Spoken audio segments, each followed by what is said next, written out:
A terrorist attack in Al Yarmouk refugee camp in Damascus and dozens of terrorists killed in Aleppo, Deir ez-Zor and Idlib.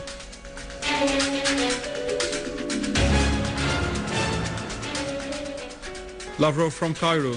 Those who ignore the Geneva Agreement would be responsible for further victims in Syria.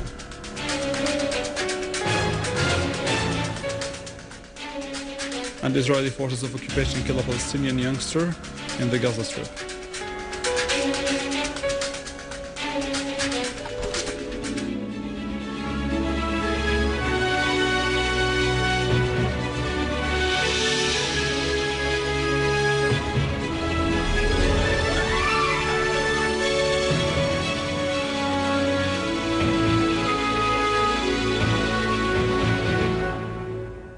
Good afternoon, this is news in English from the Syrian Arab television in Damascus. A terrorist blast took place in Arus al-Jabal square in Al-Mazzi as an explosive device was detonated in that busy residential area, killing and injuring many people. No accurate figures regarding the casualties were available up till now, though huge material damage was reported. Units of the Syrian Arab Army are carrying out with their operations in Deir ez-Zor to rid it from terrorist organizations. Clashing with two terrorist groups, killing and wounding many of them, including Abd al-Karim Muhammad Yassin and Rakan al-Zaghir. In Al-Mayadin, at the countryside of the governorate, a unit of the Syrian armed forces carried out a qualitative operation, inflicting heavy casualties among the terrorists. In Aleppo and its countryside, our armed forces continued to confront the terrorist groups which created panic in the city. Our armed forces staged an ambush and foiled terrorist attempts to infiltrate into Aleppo from Kafr Hamra and Al-Layramun, killing and wounding many of them. Also in Idlib countryside, an army unit clashed with a number of terrorists who were engaged in acts of looting and sabotage. In Ma'arat al-Nu'man, the operation resulted in seizing the terrorist weapons. A source in the governorate said that the clashes resulted also in the killing of a number of terrorists, including their leader, who had the nickname of Sheikh Ahmed. Terrorists targeted a bus full of civilian passengers with a mortar shell in Al Yarmouk refugee camp, killing 5 citizens, including women and children. The victims included 5 wounded citizens. One of them is in a critical condition.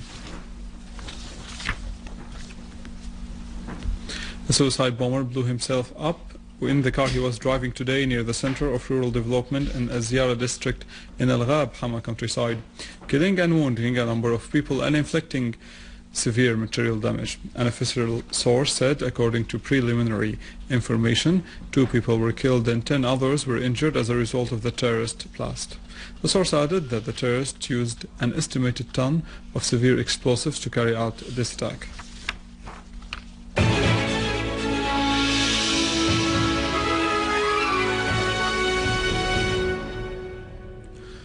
Russian Foreign Minister Sergei Lavrov stressed the importance of adopting the communiqué of the Working Group on Syria as a basic principle to solve the crisis in the country, pointing out that those who ignore this approved communiqué would be responsible for the fall of more victims in Syria.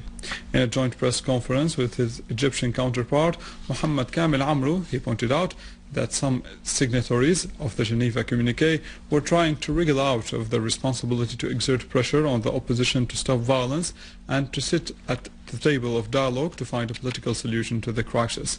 Lavrov said that Russia was carrying out its commitments according to the Geneva communiqué and working with all parties concerned in Syria. He said that Russia has no decisive influence on the opposition for well-known reasons. Those who have such influence should exert all their efforts to carry out the items approved in Geneva. In response to a question about secret talks between Russia and America concerning the Syrian leadership, Mr. Lavrov denied the existence of any such talks with anybody about the future of Syria, saying that Russia was interested in the destiny of the Syrian people and ending their suffering. This could not be achieved without ending the violence by both sides. This was what we agreed on in Geneva. Anybody denying this would be responsible for the civilian victims. Mr. Amrou, on his part, said that both Egypt and Russia wished to find a political solution to the crisis in order to end the bleeding in Syria and to achieve the just demands of the Syrian people. Earlier, the Russian Foreign Minister Sergei Lavrov asserted that there were no military solution to the crisis in Syria. Russia is the only country dealing with both the Syrian government and the Syrian opposition on the basis of the Geneva Communique. In a joint press conference with the UN envoy Al-Akhdar al-Ibrahimi in Cairo, he said that the only solution would be to convince or force all parties to observe a ceasefire and sit to the table of dialogue. Mr. Lavrov pointed out that some participants in the Geneva meeting have washed their hands out of the Geneva Communique. They are not talking to the Syrian opposition or the Syrian government, but only encouraging the opposition to carry out armed activities. Mr. Lavrov called upon all parties to return to the Geneva Communique in order to work together to support the mission of the UN envoy Al-Akhdar al-Ibrahimi. He also asserted that there was no military solution to the crisis. The crisis threatens to split out into the neighboring countries. It can even affect the countries far away from Syria. He added that the Geneva Agreement showed the necessity to present a plan of a political solution to satisfy the Syrian people. In an interview with the Egyptian paper Al-Ahram published today, Mr. Lavrov asserted that Moscow was defending the right of the Syrian people to self-determination away from any foreign dictates or military interventions. He asserted that this responsible attitude was understood by the others in the world, in the region and in Syria.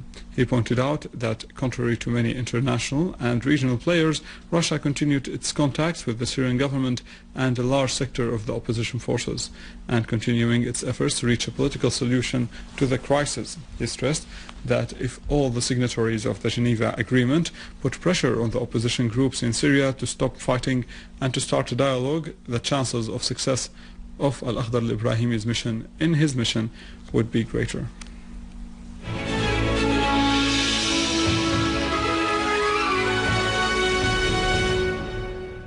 Saudi Arabia's Interior Ministry announced the killing of 2 border guards in an ambush that took place in southern Sharashuh area near the border with Yemen. Saudi Interior Ministry spokesperson said that border guards patrols in the area of Najran in Sharuruh were ambushed by gunmen who killed 2 Saudi soldiers. The source added that 11 gunmen were arrested after wounding 4 of them. The spokesperson noted that 10 gunmen were Saudis and 1 of them was Yemeni.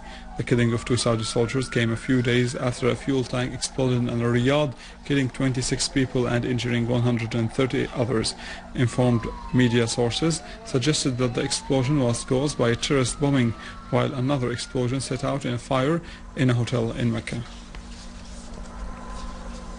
In occupied Palestinian territories, a Palestinian young man was killed by the gunfire of the Israeli occupation forces east of Al-Brej camp in the Gaza Strip.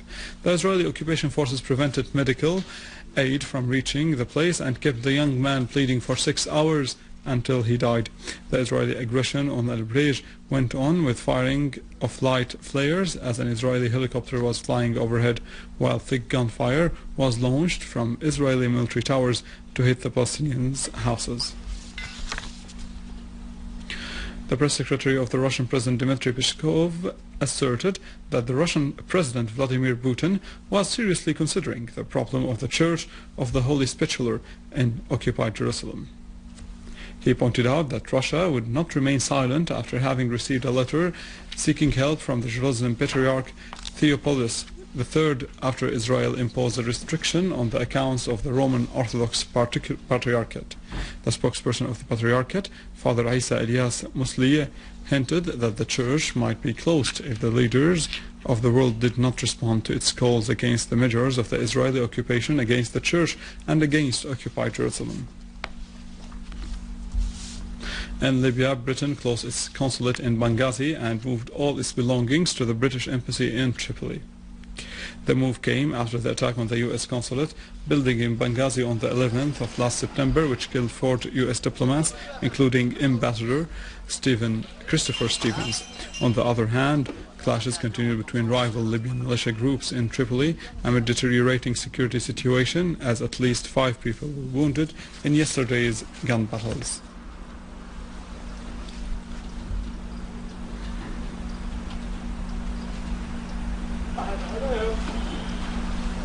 With this, we reach the end of our news. For more details, you can visit our website www.syriaonline.sy. Stay with us after the break. Denise has the latest in economy.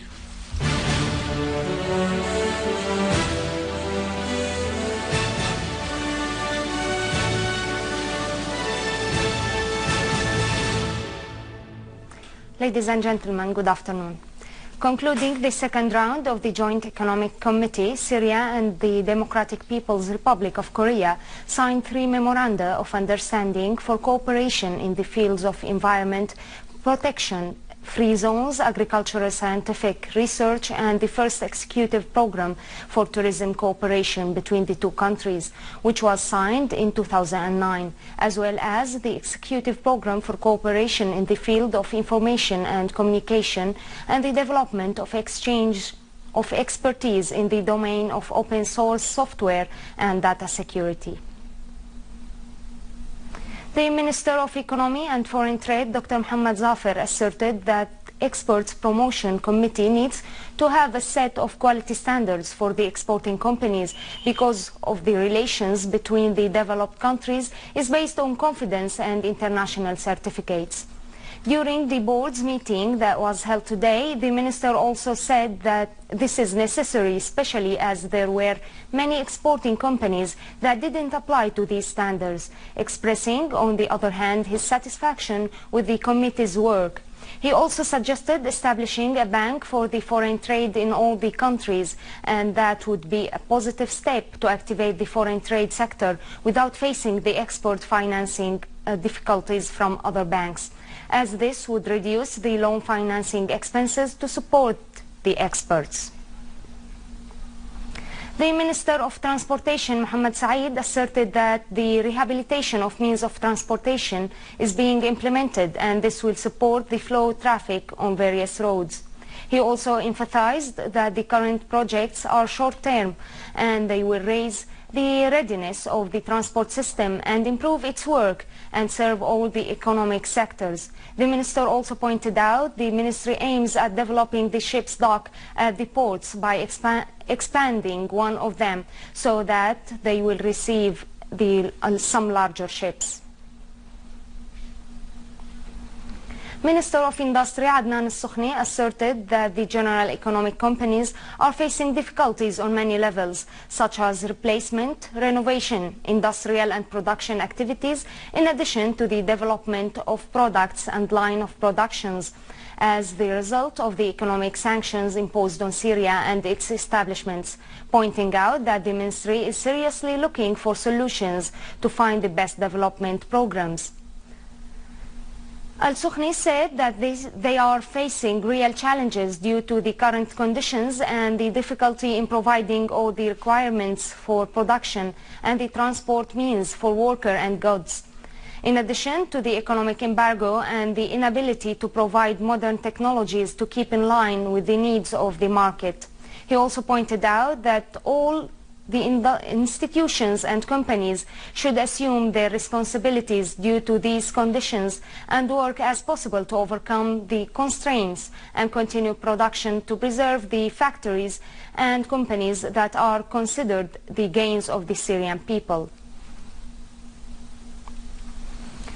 A report from the Ministry of Industry asserted that until September the number of executed industrial projects according to the investment laws has reached 10 with a capital of £8,987 billion. The cost of the machines that could provide 523 jobs reached 4,995 billion. So the number of the industrial facilities implemented according to 21 law of the 1958 reached 28 projects, while the industrial crafts reached 178 and its capital 227 million Syrian pounds. Some of its machines reached 109 million, provided 509 industrial crafts distributed between the 4 industrial sectors. Oil traded near the lowest level in almost 4 months in New York, amid concerns that Greece will struggle to secure another bailout and uncertainty over who will win tomorrow's US presidential elections.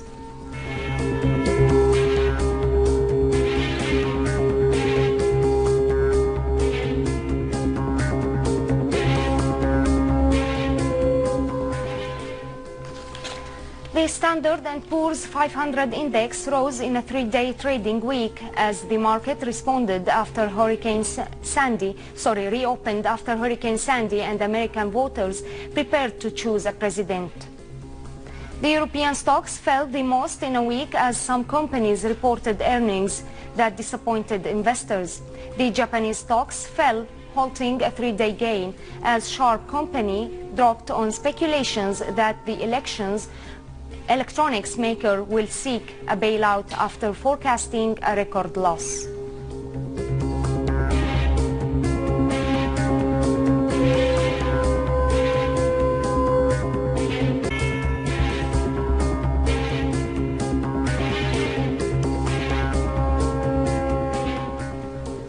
Gold futures tumbled the most in more than 4 months as below $1,700 an ounce as U.S. payrolls in October rose more than forecast, easing pressure on the Federal Reserve to expand monetary stimulus.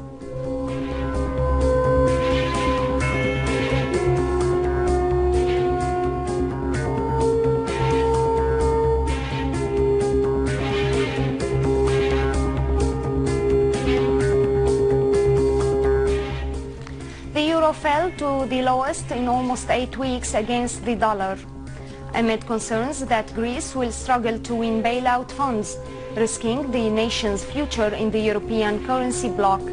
The 17-nation euro declined versus all its 16 major counterparts after the Greek Prime Minister pledged that the proposed wage and pension cuts will be the last.